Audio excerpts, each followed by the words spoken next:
जो हम माया हमारी ये संसारिक भ्रम है जिसको हम सब कुछ सत्य मान रहे हैं। योग माया परमात्मा की लीला है जिसके द्वारा हम अपनी आत्म जागृति कर सकते हैं, परमात्मा के स्वरूप को जान सकते हैं और हम उनके मार्ग पर आगे चलने के लिए प्रेरित में होते हैं।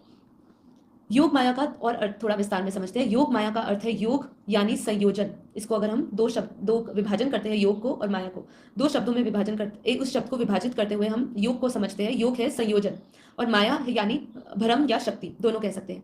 योग माया वह शक्ति है जो भगवान की लीला, सृष्टि और संसार के कलापों को संचालित करने में सहायक है। यह शक्ति भगवान के अधीन होती है और उनके आदेश अनुसार ही काम करती है। योग माया भगवान की लीला को व्यवस्थित करने वाली शक्ति है। श्रीमद् भगवत गीता या अन्य पुराणों में इसकी विशेष वर्णन किया गया है, जहां भगवान श्री कृष्ण अपनी लीला में योग माया की मदद से विभिन्न दिव्य घटनाओं का आयोजन करती है। कि योग माया सृष्टि के अच्छा, योग माया को मोहिनी शक्ति भी कहा। मोहिनी शक्ति क्यों कहा इसको?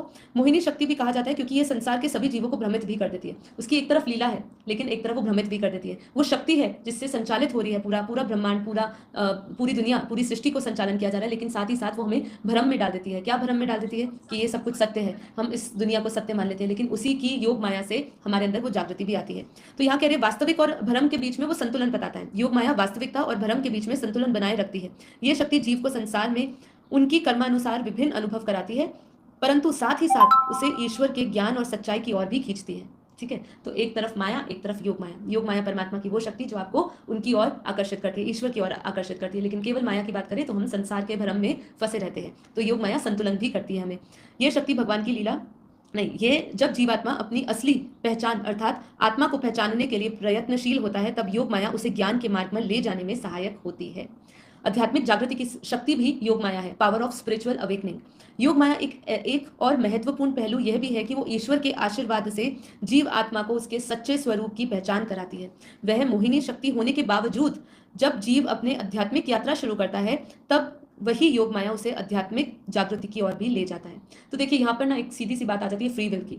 जब आपको ज्ञान आता है इन सब चीज़ों का, तो वही योग माया आध्यात्मिकता की ओर आपको ले जाती है, और वही उसका एक मोहिनी रूप भी है, मोहिनी शक्ति भी है, that is power of illusion. वो आपको कभी भ्रमित भी कर देती है, क्योंकि परमात्मा की शक्ति ऐसी है कि उसको हम इतनी अच्छी तरह ना जान पाए। लेकिन यदि आपकी फ्री विल है, यदि आप समझते हैं, तो वही शक्ति योग माया आपको आध्यात्मिक मार्ग पर ले जाएगी। यह माया से निकलकर भगवान से मिलन की राह दिखाती है और आत्मा को उसे परम सत्य से मिलने की मदद करती है।